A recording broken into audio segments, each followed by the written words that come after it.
Bonjour à tous, j'espère que vous allez bien. Moi ça va. Bon, ça fait plus de 2 ans que je suis sur YouTube maintenant.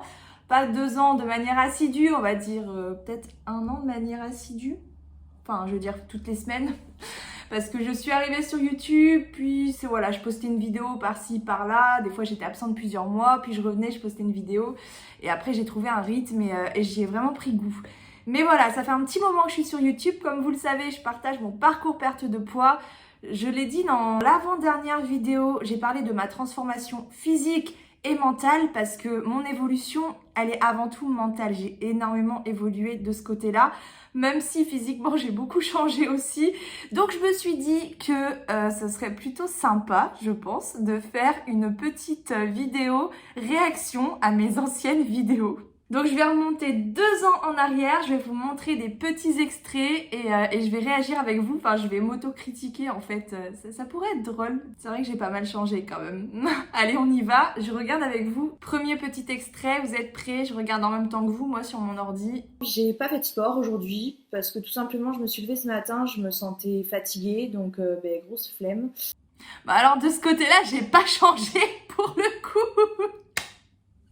Je suis toujours aussi flemmarde avec le sport. Alors ma relation au sport a quand même énormément évolué dans le sens où avant, même si ça se voyait pas forcément à travers mes vidéos parce que moi j'en parlais pas, je réalisais pas en fait que c'était vraiment une source de souffrance pour moi, c'est-à-dire que j'avais du mal à aller au sport comme à l'heure actuelle. De ce côté-là, j'ai pas changé, je suis toujours flemmarde pour aller faire mes séances de sport, j'ai jamais été sportive, vous le savez. Je me sentais bien après les séances, ça c'est toujours le cas, ça l'a toujours été, c'est normal, mais par contre, là où il y a une grosse évolution, c'est dans mon rapport au sport parce que avant, quand je faisais du sport, je le faisais pour perdre du poids.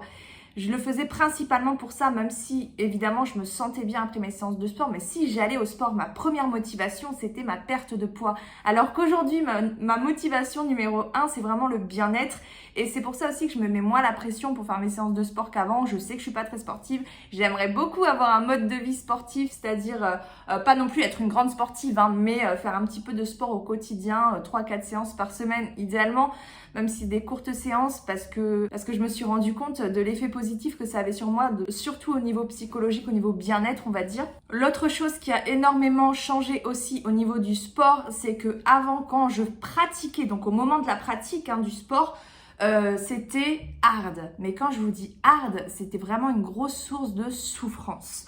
Il y avait 2-3 trucs que j'arrivais à faire. Mais par exemple, le vélo elliptique, ça me faisait super mal.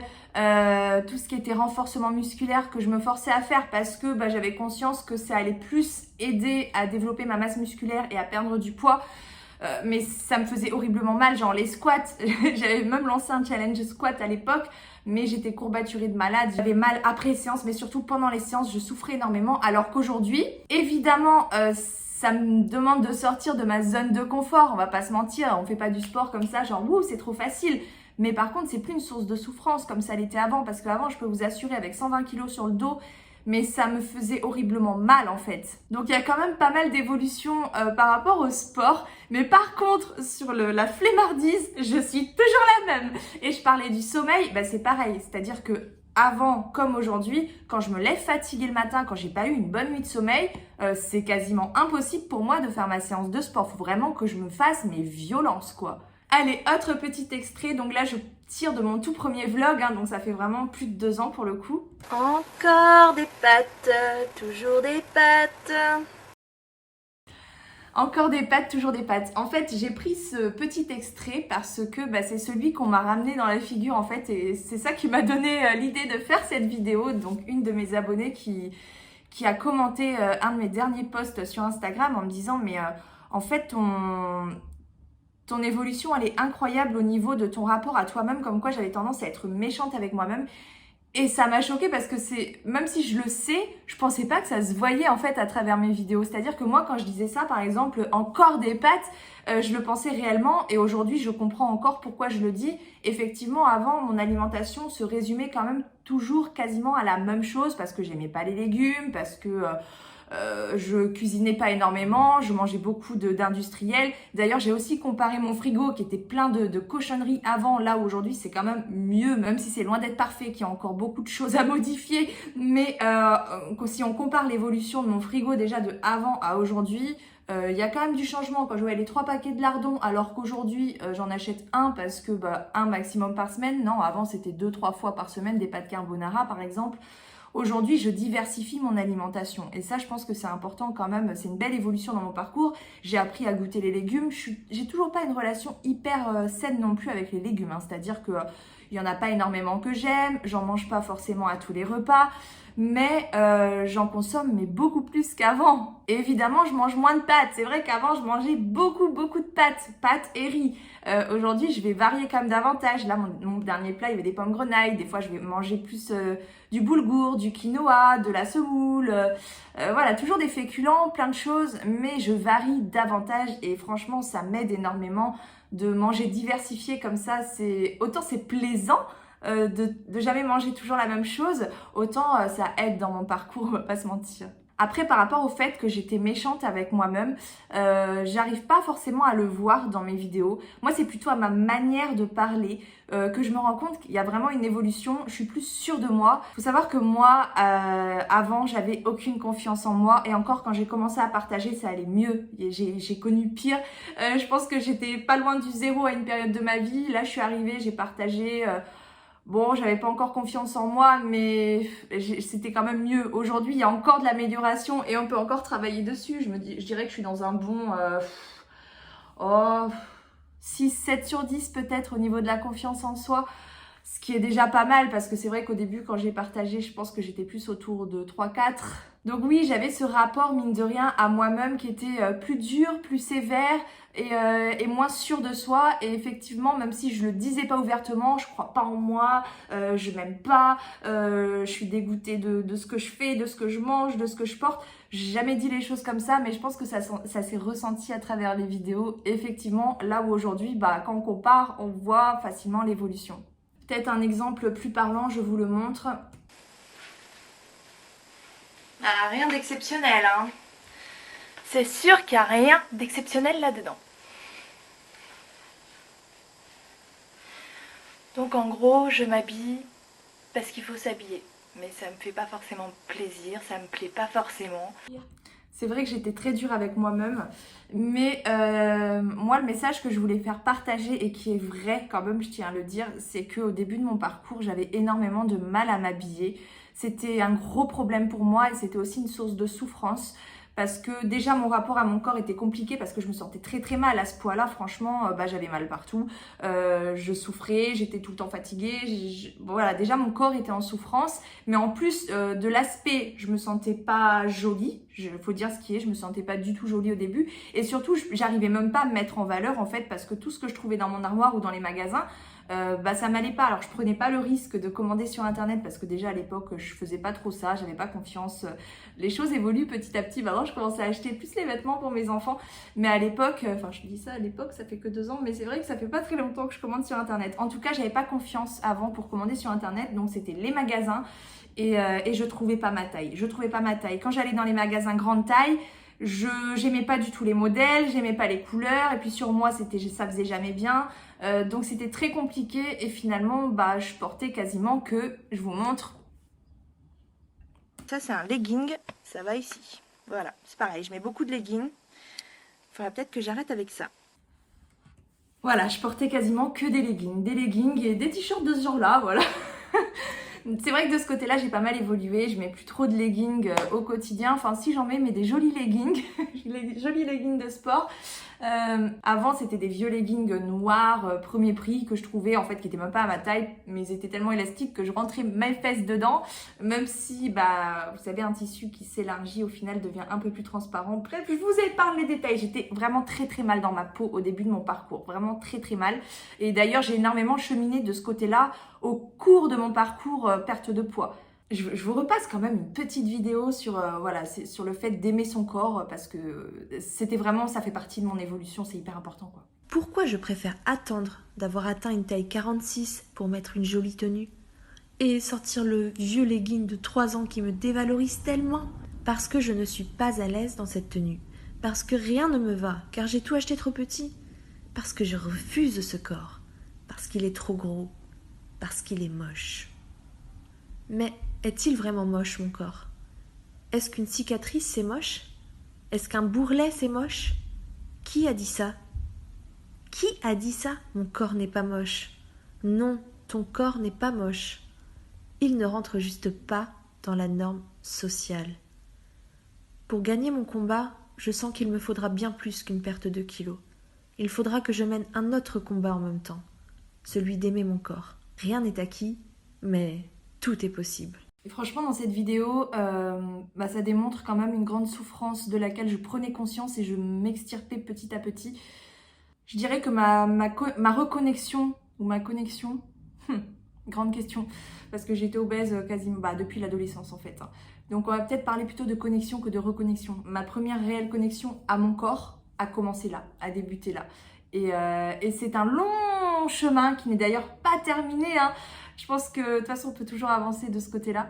Mais voilà, se reconnecter à son corps, prendre conscience de ce que notre corps nous apporte, de ce qu'il nous permet de faire, avoir une forme de gratitude comme ça envers lui et petit à petit commencer à apprécier. Mais c'est vrai qu'au début du parcours, quand j'étais à 120 kilos, que j'étais en souffrance, c'était compliqué. Et c'est quand j'ai commencé à perdre mes premiers kilos, donc là cette vidéo-là, elle date de 5 mai 2020, voilà, donc ça fait 2 ans. Ça fait 2 ans, c'était vraiment au début de mon parcours, j'avais peut-être perdu déjà 10 kilos et c'est là que j'ai commencé à réellement prendre conscience qu'en fait ma perte de poids, c'était pas juste une perte de kilos ou une transformation physique, que c'était bien plus que ça et qu'il y avait du pain sur la planche, surtout au niveau psychologique, au niveau paix avec soi-même, paix avec la nourriture aussi, mais surtout paix avec son corps. Enfin, c'est un gros cheminement, quoi. Allez, autre petit extrait, c'est parti. Que vous dire, vraiment, je suis claquée.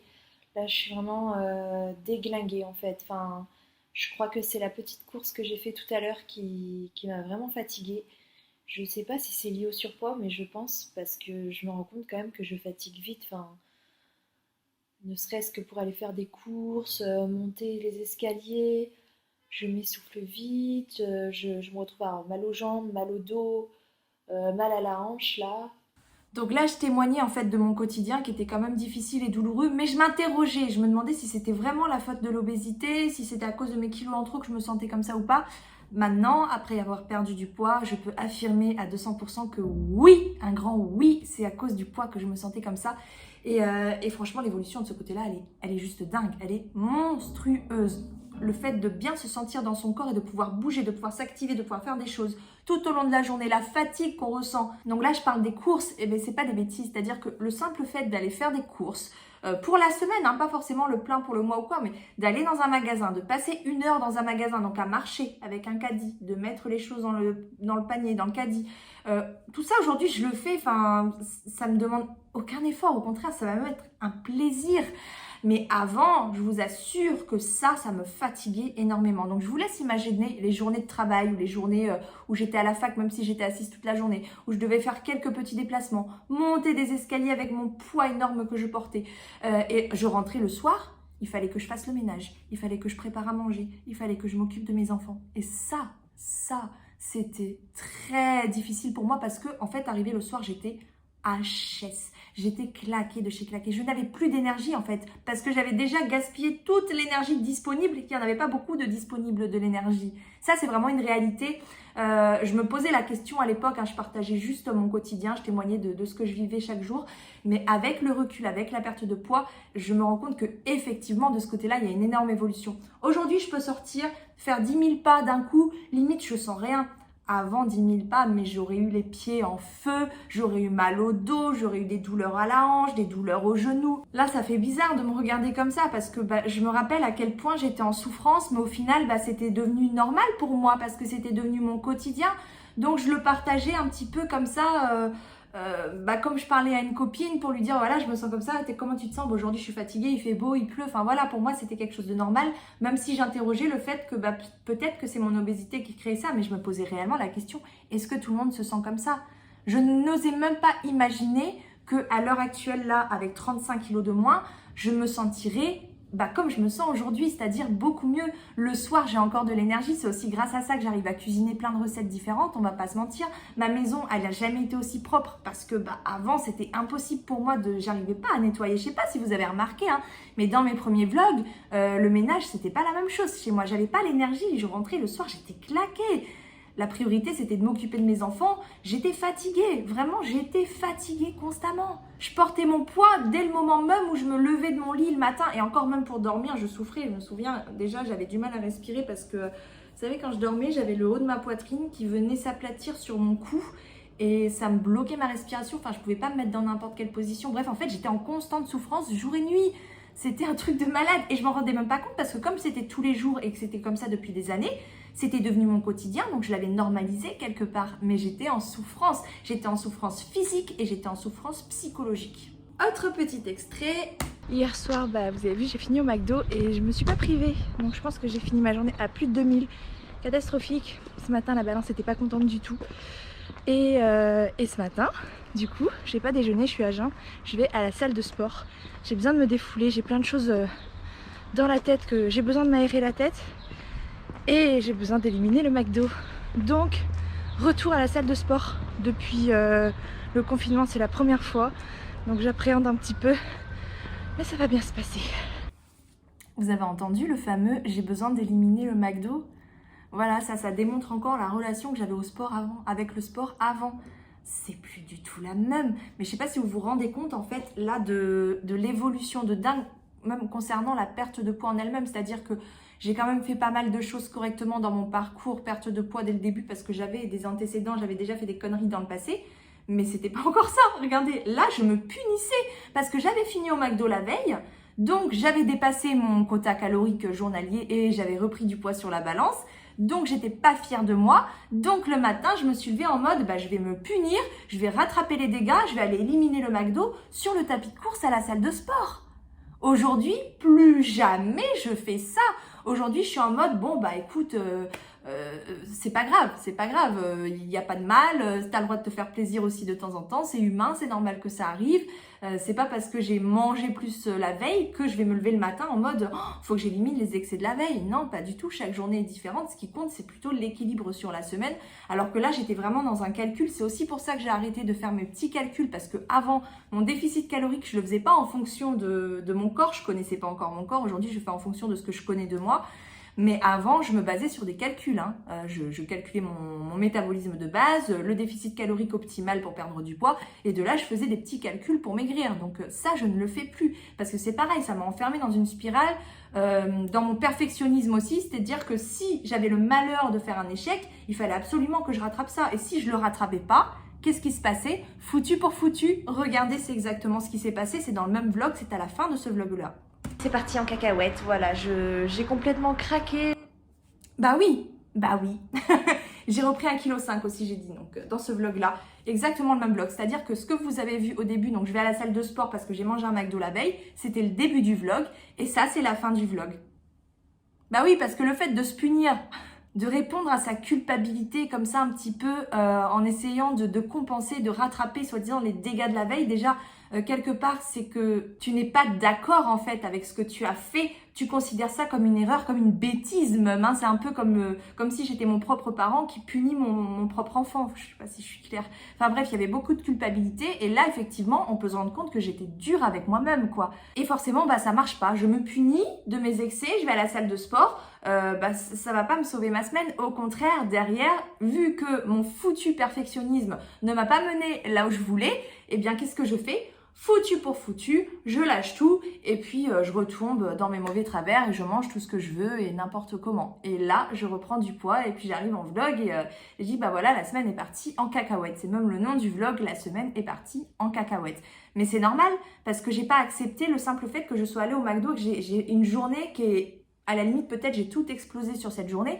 C'est pas grave en fait, ça arrive, faut relativiser. De ce côté-là, j'ai aussi énormément évolué, c'est-à-dire qu'aujourd'hui, même si j'ai conscience de l'impact que peut avoir une journée ou un repas dans sa semaine, Mais c'est pas grave en fait. Quand tu fais le foutu pour foutu, là t'es sûr que t'es foutu.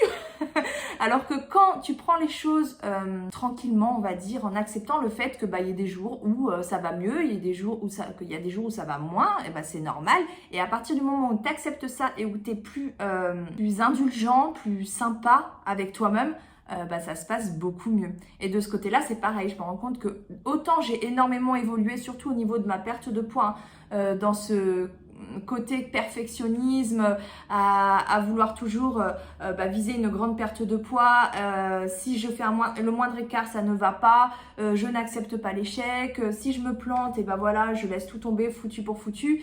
Et finalement, c'est là que j'ai appris, que je me suis dit, ok, là, tu as perdu, parce que j'ai quand même perdu pas mal de poids dès le début de mon parcours. Les premiers kilos sont partis très vite. Et c'est là que je me suis dit, ok, est-ce que tu souhaites vraiment repartir à zéro, ou alors tu acceptes ces petits échecs dans ton parcours et puis tu te relèves, et même si ça prend plus de temps, c'est pas bien grave au final. Et à partir du moment où j'ai accepté ça, là je suis devenue plus cool avec moi-même, plus bienveillante avec moi-même. Alors effectivement, ça va aussi rejoindre toute l'évolution psychologique qu'il y a autour. Aujourd'hui, je suis toujours dans ce perfectionnisme, moins dans la perte de poids, plus dans ma vie de manière générale sur d'autres aspects de ma vie, professionnelle ou autre. Mais au niveau de la perte de poids, c'est clair que de ce côté-là, j'ai énormément évolué, quoi. Aujourd'hui, pour moi, c'est fini le foutu pour foutu. Quand je me casse la figure, j'analyse qu'est-ce qui s'est passé. D'ailleurs, je l'ai partagé dans tous mes vlogs. J'ai parlé de l'addiction au sucre, j'ai parlé du fait de manger ses émotions, j'ai parlé de plein de choses. Mais à chaque fois, je me suis toujours demandé, ok, si là, t'as pas réussi, essaie d'analyser le truc, essaie d'en faire un petit bilan, de comprendre ce qui s'est passé pour en tirer des leçons et puis avancer mieux derrière, tout simplement, sans dramatiser la chose, parce qu'au final, je me suis rendu compte que c'était de mes erreurs, de mes échecs, si on peut dire ça comme ça, échecs, que j'apprenais, que j'en tirais des leçons. Et c'est grâce à ces leçons-là que derrière, j'étais capable de me relever et de faire encore mieux qu'avant. Et au final, c'était hyper enrichissant. J'en apprenais davantage sur moi-même. Je me renseignais aussi sur les bons sujets autour parce que j'avais pointé un problème, une problématique particulière. Et voilà, ça m'a énormément enrichi de fonctionner comme ça. Donc au final, ça, le foutu pour foutu, ça n'existe plus trop chez moi, en tout cas dans la perte de poids. Voilà, donc ça rejoint encore un petit peu ma vidéo transformation de la dernière fois où je pointe ma transformation mentale. Je trouve que c'est ce qui ressort le plus au final, même si on voit que j'ai maigri, on voit que j'ai moins de joues, on voit que je suis moins... oui, j'ai perdu du corps, et encore là, j'avais perdu déjà une dizaine de kilos. C'est dommage, j'ai pas trop de vidéos dans mes tout débuts, genre dans les premières semaines, alors que c'est là que j'ai fondu le plus vite. C'est dommage parce que j'aurais pu faire de jolis avant-après. Moi maintenant qui aime bien construire des vidéos avant-après, des photos avant-après et tout, pour le coup, je suis pas très gâtée de ce côté-là. Je me retrouve avec des silhouettes en milieu de parcours, même si c'était au début de mon parcours, j'avais quand même déjà pas mal fondu. Mais bon, on voit quand même, on voit que j'ai énormément évolué physiquement, que ma silhouette n'est plus du tout la même en tout aspect. J'ai vraiment perdu de partout, des seins, des bras, du visage, le ventre, surtout les fesses, les cuisses, enfin vraiment partout. Surtout les nénés. Mais bon, on choisit pas de mon père. Après, un autre truc par contre qui m'a frappée moi aussi, c'est la qualité du film. Vous avez vu, moi au début, je suis pas arrivée sur YouTube en mode ça y est, je vais être youtubeuse et tout, je vais faire des belles vidéos. Non, je suis venue en fait juste faire un partage de mon parcours sans réfléchir à tout ce qu'il y a autour. Première vidéo, pas de montage dessus, je savais même pas couper, je savais pas du tout faire un montage vidéo, je savais pas faire une miniature. Je savais rien faire du tout. Je prenais mon portable en mode droit comme ça, donc en selfie. Après, je me retrouvais avec des formats qui collaient pas du tout au format YouTube. J'avais pas l'air con. J'ai quand même posté les vlogs, mais quand on voit la qualité de ce que je faisais avant, c'est clair que ça a bien changé de ce côté-là. Ça en faisant qu'on apprend encore une fois. Donc aucun regret de ce côté-là. Je me suis découvert une passion. Maintenant, je pense que je m'en sors plutôt bien quand même pour faire des vidéos sur YouTube. C'est sûr que ça a pas non plus l'étoffe des gros youtubeurs. J'ai acheté un micro pour le son, je l'ai toujours pas ouvert. Enfin bref, vous me connaissez, je suis pas très pro non plus là-dessus, même si j'essaye de m'améliorer et de vous fournir un contenu de plus en plus qualitatif. Mais force est de constater qu'il y a quand même une très belle évolution depuis le début de ce côté-là aussi, je tenais à le souligner. Voilà, en tout cas, moi, ça m'a beaucoup plu de revenir sur mes anciennes vidéos comme ça. Bon, là, c'est juste 2-3 vidéos. J'en referai d'autres, je pense. Pas tout de suite. Je pense que je vais laisser passer quelques mois, 1 an ou peut-être 2, parce que je suis pas prête de partir de YouTube. Il y en a plein qui me demandent ça. Oui, est-ce que quand tu vas arrêter ta perte de poids, tu vas partir? Non, j'ai plein de projets. Ma chaîne, elle va rester dans la perte de poids, la motivation. Ma chaîne ne va pas disparaître. Je vous rassure de ce côté-là. Vous allez me voir encore un bon moment.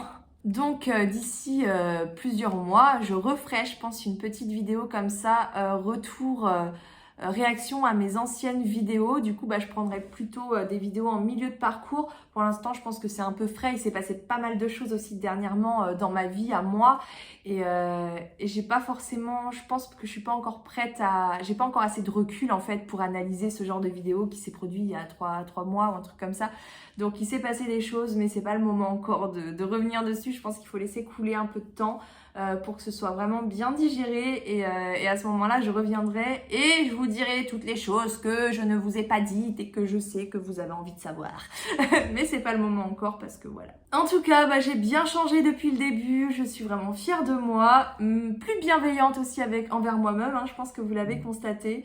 Voilà, c'est tout. C'est tout pour le moment. On se retrouve dimanche prochain dans le prochain vlog. The future is now.